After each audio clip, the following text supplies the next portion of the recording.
Hello. Some of my friends ask me to show them how to work with GarageBand. They don't know anything about GarageBand. They just need some basic information about GarageBand, how to record something in GarageBand. So let me start. I will open GarageBand. You can open GarageBand on few ways. First, you can go in applications and you can find their GarageBand. Second way, you can go to Launchpad, and in Launchpad, if you go through your software, install software. So I have mouse here and I have same mouse here, trackpad here, so I will use this one. It's more practical for me to use this one. So now I have here GarageBand and I will start GarageBand. It will open my last project that I saved in GarageBand. So that is one project, and now I'm going to close this project and start new project. When I start GarageBand, it will ask me what I want to do. Do I want to start empty project or something else? Let us say I will choose empty project and choose. Now, right away, I don't have any track here in this project, so it will ask me how I want to start, to which direction I'm going to go with this project. So I can go software instruments. In this case, if I have some keyboards or drums or something that has MIDI connection, I can start with this using MIDI or USB MIDI connection, or I can go to recording if I want to record audio, microphones, or I can, if I want to connect the guitar and use some amplifier simulation from GarageBand, I can go toward this project. Or drummer, I can just add some drums that will help me to create some song, choose some loops or something like that. In this case, we will work with this thing. Record audio using microphone or line input. So if I want to record something using my microphone, or if I want to record something using line input where I can connect audio cables from my keyboard or from anything else directly to my interface, to audio card, and then I can record. So I will choose this, record audio. Now, here I can decide on which input channel I'm recording. It depends on the card that you have. If your card has 2 input, you will see 2 input. If your card has 4 inputs, you will see 4. If you have more input like me, you can choose more inputs. But my card, presently I'm using my card Apogee Symphony desktop. So, and I didn't connect any ADAT connection, anything extra. I have just 2 inputs. So I'm going to choose input 1 or 2. I am going to choose input number 2 where I connected my microphone, and then I have option. Do I want to hear my instrument as I play? Usually you will not choose this because your card has separate mixer that comes with card, and you can control audio or direct monitoring with your on your card. So in this case, you don't need to choose this. If you choose this, if you don't have separate mixer, you can choose this, but you will have some latency that you can feel, that you can hear. To avoid latency, it is always better to choose a direct monitoring. That means you have to choose your mixer that comes together with your card, and then you will set up it on that way, depends on the card that you have. So in this case, I'm not going to choose I want to hear my instrument as I play, because if I have my instrument connected in my mixer or something else, I can always listen to the mixer what I'm playing, but recording, I don't want to hear anything here with these latency problems. So I will see create. Now I have channel. Now when we have open GarageBand, I have one channel that I just created. I will just show you a couple buttons what are important here. But before we go to the buttons, I want to show something another that is very important. If you click to GarageBand, if you go to preferences, and second option, it is audio card. So if you want to record something in your computer with using GarageBand, using Cubase, using Pro Tools, using Logic Pro, whatever you are using, you need card. You need audio card. And if you are MIDI player, if you are using MIDI, you need MIDI interface as well. Audio card is audio interface, MIDI interface. Some cards, they have together a MIDI and audio interface, like UR242 from Steinberg or UR2022 from Steinberg. So most of the cards, they have like MIDI interface. But some keyboards, actually most of the new keyboards or drums, they have USB connection, and that USB actually is acting like MIDI interface because they have installed MIDI interface in the new product, new keyboards. So I chose Symphony Desktop, that is my card, and that is important about this part. To choose proper card, I have options to choose built-in output and built-in microphone, but I'm not going to do this. I'm going to use my Symphony card where I connected my microphone.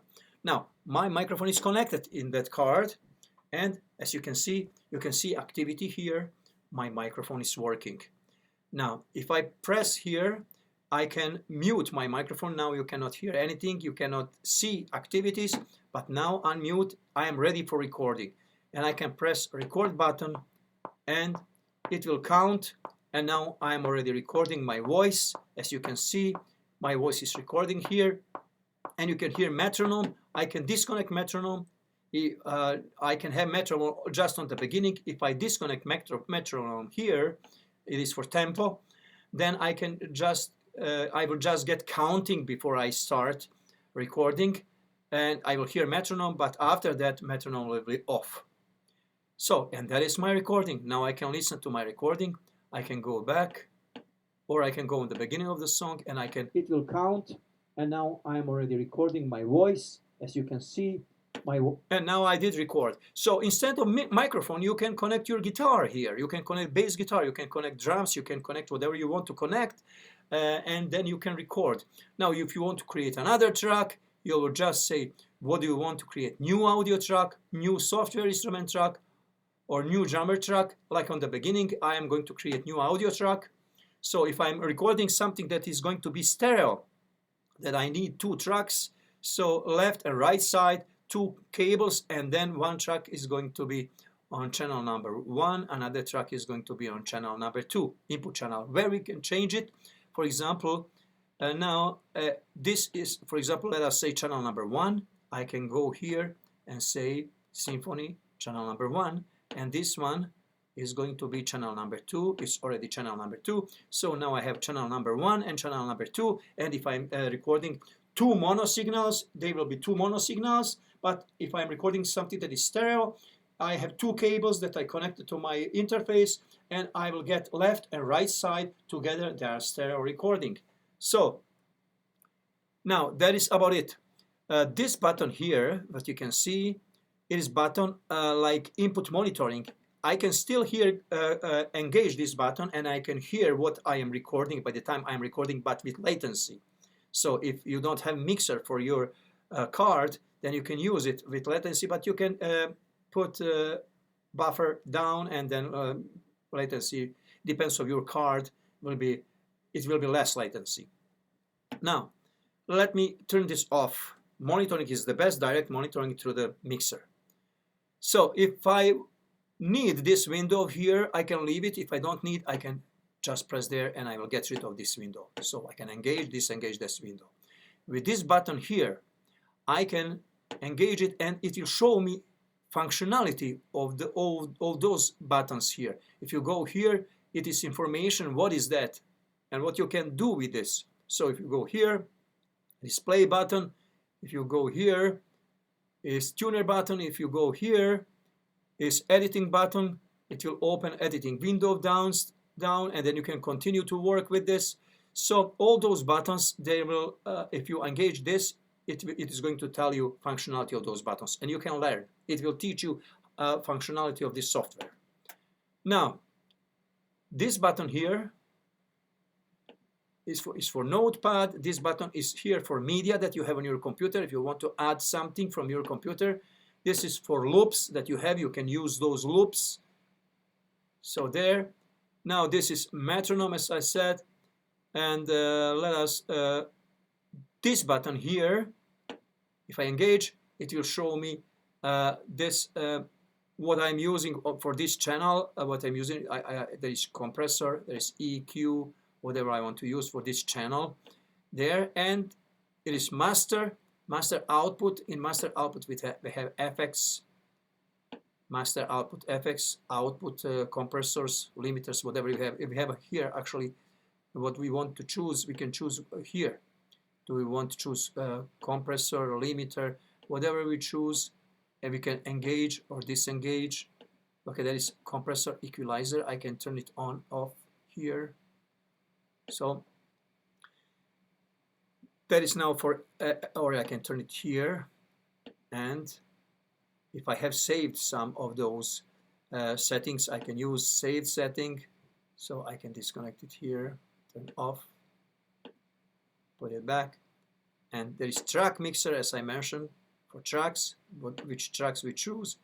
And there is master output section with look at we have a EQ compressor, exciter, compressor number 2, and we have a limiter, some kind of strip out on the end of the song. So what else I can tell you here? Maybe for this moment that is enough. It is some kind of beginning. So now I want to save this project. I will say save as, or I can save just, and it will ask me where I want to save it. I will save on a location. For example, my separate hard drive. Actually, it is partition of my hard drive, and I have GarageBand folder. I made GarageBand folder. In this folder I can save it like test project. Test project.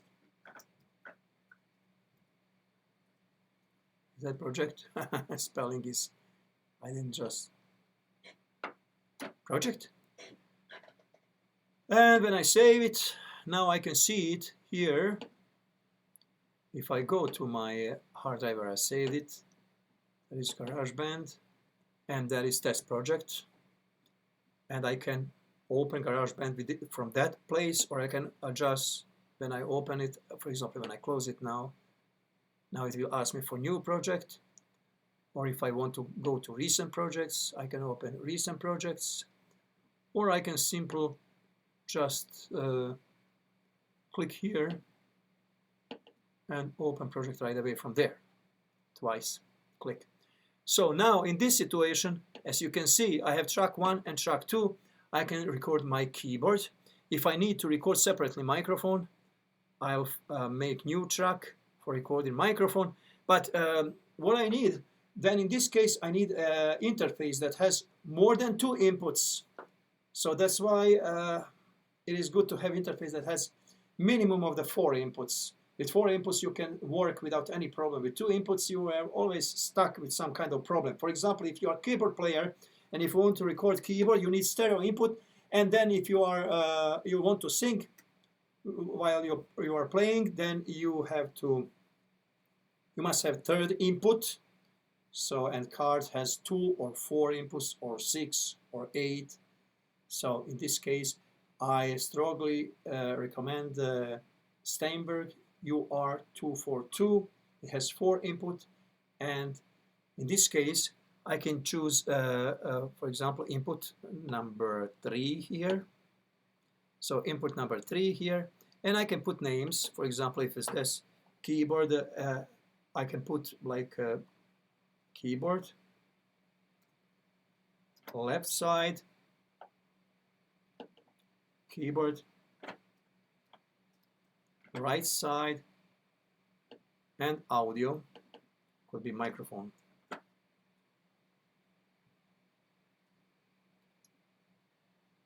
Okay, microphone, doesn't matter, I don't need to write everything. So in this case, I'm recording on input 1, 2, 3, if I have 3 inputs. So that is if we want to record something. So we should have interface, and we must be sure that here under GarageBand preferences, second option, we have to choose that MIDI interface that we connected to computer. Okay, so that's it. Thank you very much for watching this video. It is for beginners, for how to start to work with GarageBand if you want to record some audio.